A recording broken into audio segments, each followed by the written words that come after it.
together. How about a round of applause for Scott and the amazing LSI team? Thank you.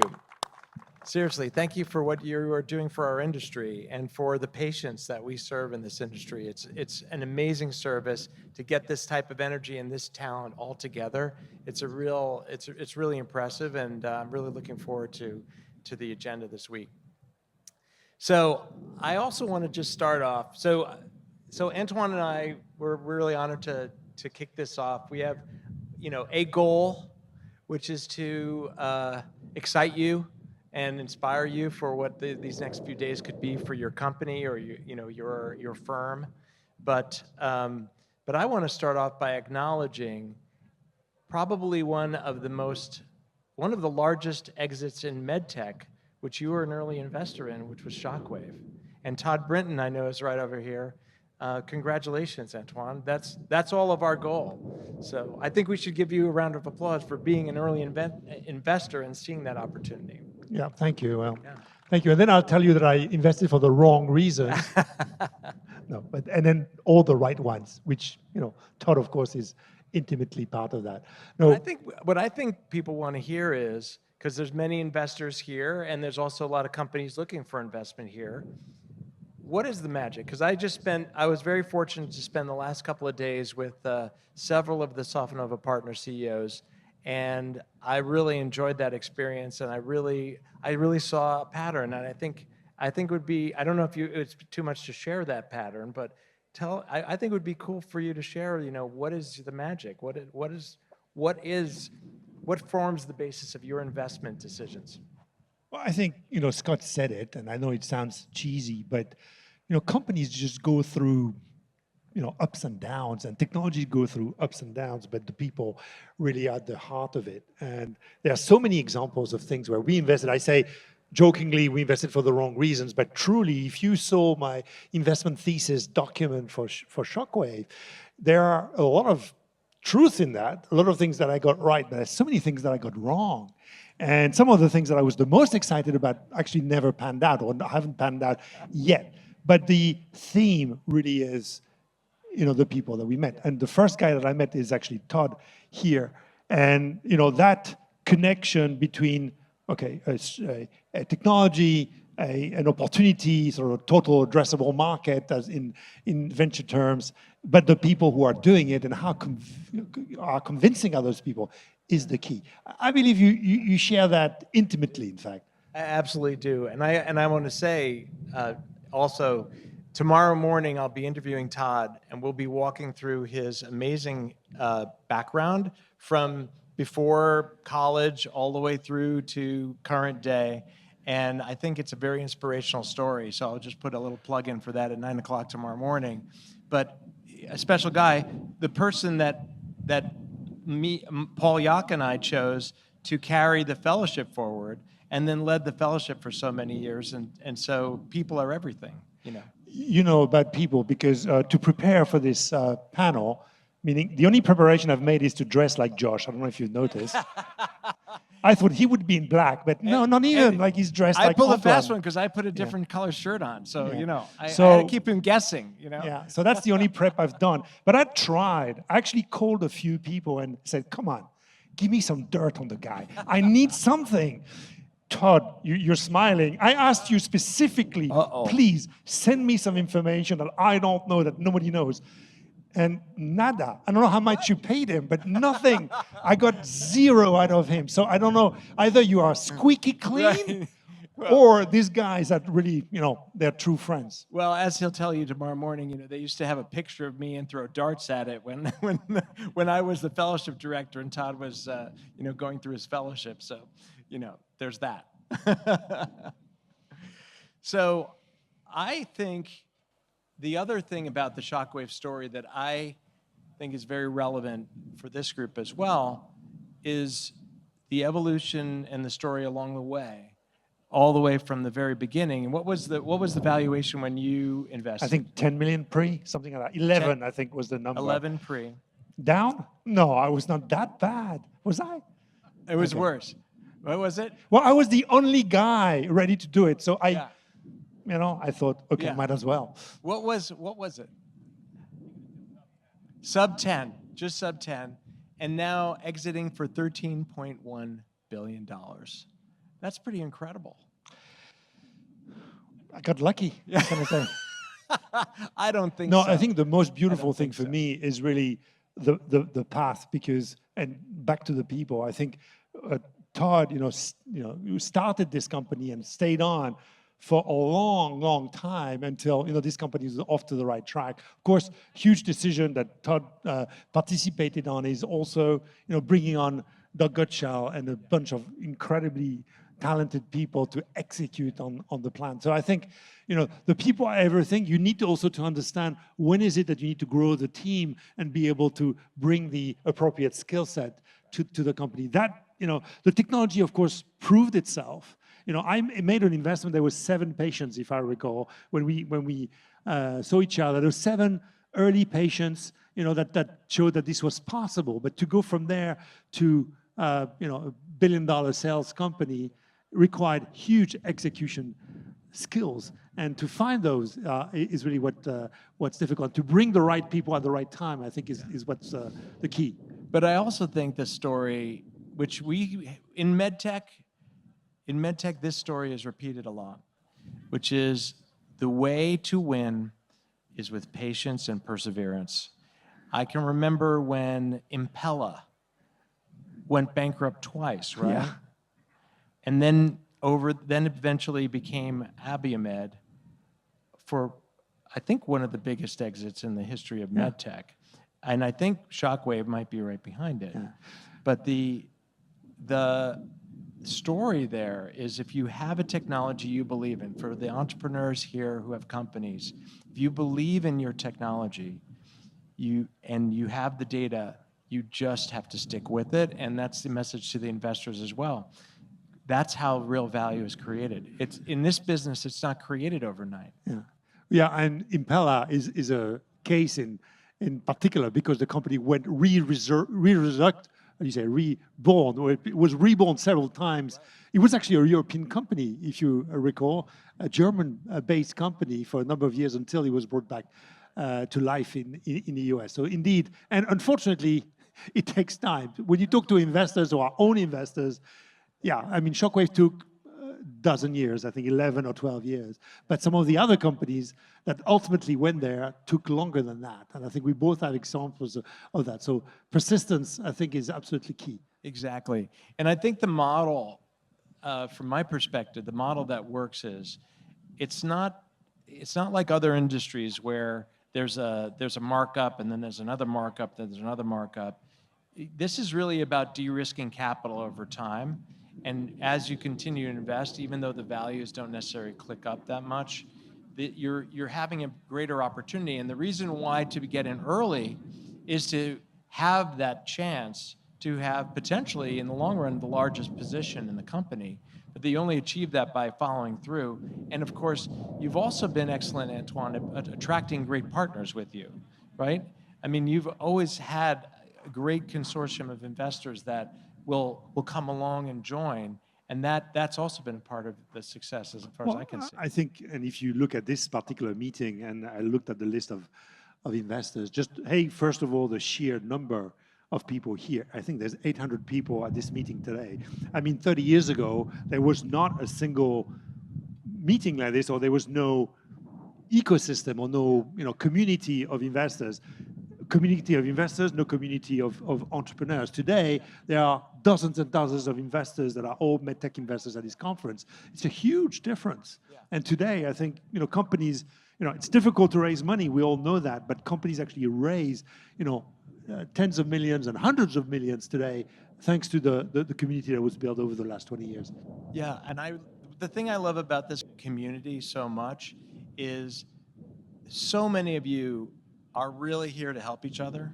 You're here, I don't feel that, I've been to, in my broader roles over the years and, sort of venture and biotech and so on, and even digital health, there's something special about medtech where we recognize it's a challenge, where we really stand together and we really are helping each other. And even when there's direct competitors, it's more of about a respect for the opportunity to create value that for the patients, and a recognition that there can be more than one, that service is a tremendously large need. And I really do appreciate, I see Andrew Cleland there, in, just stepping forward, helping the next generation, being a part of that early community of backing early projects, and then working together. It's not VCs competing against each other. It's about VCs collaborating together to ultimately amass the funding necessary to get these deals to tremendous value. Maybe, Josh, because people know you through different parts of your life. There's the experiment. There's the Pfizer days, first of all, if I recall. That's how you started. In fact, got this aha moment for the biodesign process. But then, experiment, you, an entrepreneur, just inventing stuff, and we know you have 300 patents, and just that's one part of your life. Then, there's the venture investor, and of course, 20 years with NEA, one of the largest funds in our ecosystem. And there's also the contribution to the ecosystem, the Stanford Biodesign, many other things that you've done. Maybe, one of the question is, if you look at those three lives of yours that were mingled, what are the things that you think are, the things that you like the most? What is it that makes you, what's the driver behind these three lives of yours? Yeah, for me, it's a funny story because I think I participated in creating biodesign as a way to give back the next generation and try to help us all be more successful. Try to use a methodology that made sense to me, and I saw lots of money being wasted without the proper process, and that's a real shame because there isn't a lot of money to go around, and you want to focus on things that actually solve needs and are really important, and so that was sort of the motivation for it. But it was a side thing for me, and I always focused on creating my companies and the projects. But it wasn't until I returned to biodesign in 2021 and had some experiences, actually, internationally, when I saw how it was impacting those communities and the communities that were being built around biodesign. In Israel and Japan and Ireland, that I just realized, like, okay, I've actually come home. Like, this is the right place for me to be, and this is a great contribution that I can make for patients and advancing care. And it's also been an opportunity for me to expand the platform into policy and work on things that we're all struggling with and try to make it better for everybody. So it's been a real pleasure and an honor. And you think as an investor, because I've been an investor for 30 years, that's all I know. Okay, I'm no entrepreneur. I'm an entrepreneur in my own firm, but I'm no entrepreneur in the medtech space, and I look at things in a certain way. You've got those different facets. You look at things as an entrepreneur, and I think you saw many of our Sofinnova portfolio companies last week, and I think, what is it that you think makes you look at things differently? Maybe do you sort of put yourself in their shoes in ways that investors like me and many others in the room maybe don't do that? Or why do you think that's maybe an edge that others would not have? I don't know if it's that special, but I know that some of us that have done these various roles, I know Todd, I know Andrew and others, the real opportunity that you can offer others is to be able to see around some corners, and help, guide CEOs or other people navigating it so that they can avoid the obvious pitfalls, and also to sort of really speak the truth about, what the challenges are going to be. And that, in very much a way, when we were training folks at Biodesign, it's about appreciating the journey you're on and being ready for it. It's sort of like if there's a Mount Kilimanjaro or Everest in front of you, you don't want to just be looking at base camp. You sort of want to be able to look up to the top and appreciate, okay, here's where we're going to stop. And you bring the right partners, you bring the right Sherpas along with you, you bring the right amount of food, you bring the right protective clothing, and then you can scale it. And if I can play some of that role, that's what gets me excited. Don't you think that in fact people, I remember thinking base camp was actually the top of the Everest.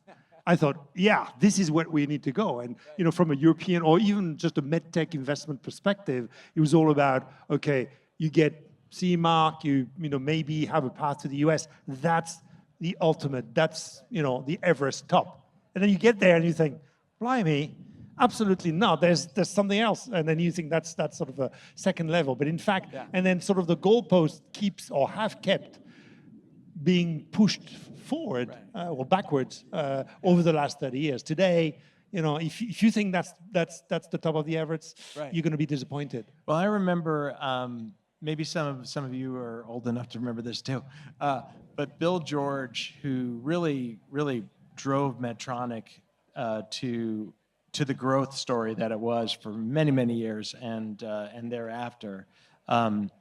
Bill George, I remember him saying on stage to an audience just like this, we are benefiting from all the investment that you guys are making, and you're selling your companies way too early.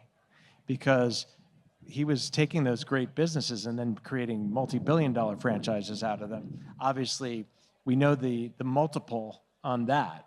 And so I think he's right, but it is an ecosystem, right? So recognizing that the venture model has, sort of an arc to it, it's about handing off to the next arc, So that might be the summit, for a venture investor, but then it becomes opportunity for the strategics. And I know we have a lot of strategics here, and that's people, it's funny, in meetings like this, people want to say like, hey, what's the future of medtech?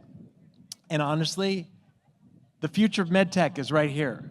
You guys, this team, men and women here are the future of medtech. It's right in this room. These are the businesses that are going to be the multi-billion-dollar franchises that many of the investors will benefit from, and that the strategics that buy these businesses will rely upon for their growth.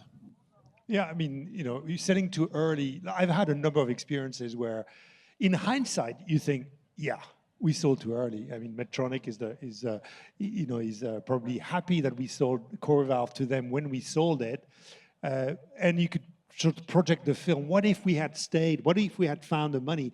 But it's difficult, as I said. Hindsight is 2020. Of course, with Shockwave, I had the fantastic experience to see the film being played to, maybe not the end, but a certain point where, since you could look at the growth since, I think at the IPO, the company had 13 million in sales.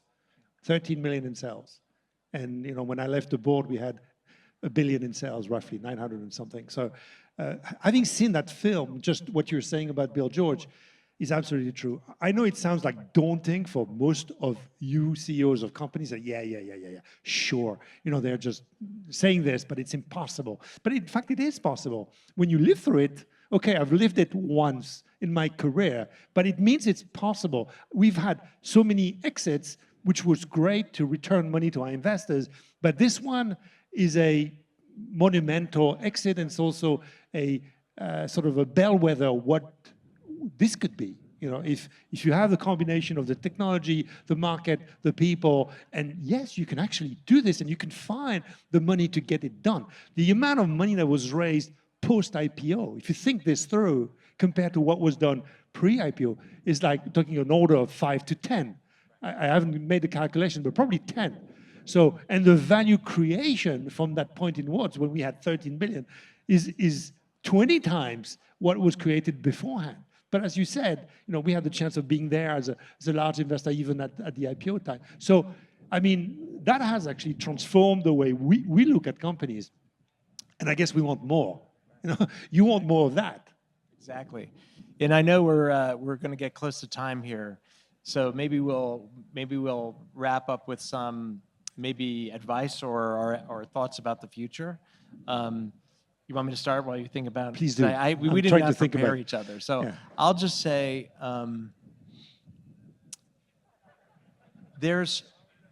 it's always all about the people.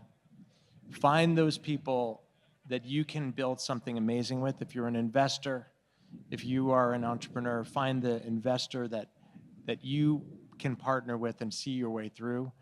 And that's what the opportunity that we all have here today. Build something to last, build something together and a journey that is transformative, not only for your team and your company, but for the patients. And that's always going to be where the real goal, that's why we're all here, is we're trying to do something good for patients. And I think at the end of the day, if we can do it together, enjoy that ride, overcome the challenges that are necessarily here, then we're really going to create something that's lasting. And that's why, being here today and seeing the 800 people that have come to this conference is just so thrilling. When I think about the patient impact, it's just overwhelming. So I wish everybody luck with that. Well, yeah, I think, the people and the encounters, look, we've known each other for 20 years or so, but, we recently have managed to work with each other. And I think this is when you realize, there's a reason for things to happen. And there's so many, when you are like-minded people, when you think the same way, then you can do great things together. And I think, just to your point, I think being able to connect with, people that are actually going to make your journey interesting, fun, ideally, and ultimately rewarding, not just for yourself, your investors, the community of patients. I think, I'm a paranoid optimist, so I always complain about how tough the environment is. But when I look back and I see the technologies that were funded, when I look at, Todd and many of you here, entrepreneurs or past entrepreneurs of our fund, I can only be just chuffed that we've been involved in this. I mean, this community did not exist today. All of you, we are connected, all of us, by the same thought. So I think back to Scott and the fact that we are here today in Sintra. For those who don't know Sintra, you absolutely have to go and see this town. By the way, it's just a magnificent town. Things stick. The beauty, the things that we have here in Europe, I think we have so much to go for. And I think, building things from Europe or the US, or just being able to do best of both worlds in the world of medtech, I think is a goal that we can reach. So hopefully, we hope that at this conference you will find money or find the great entrepreneurs to back, that you will provide these companies the opportunity to develop their product, to market, and hopefully all the strategics here find lots of things to buy. Yeah. And with all that, our companies are for sale, by the way, in case you're interested. And with that, we wish you a fantastic conference. Thanks for listening to us, and enjoy the evening. Thanks, everybody.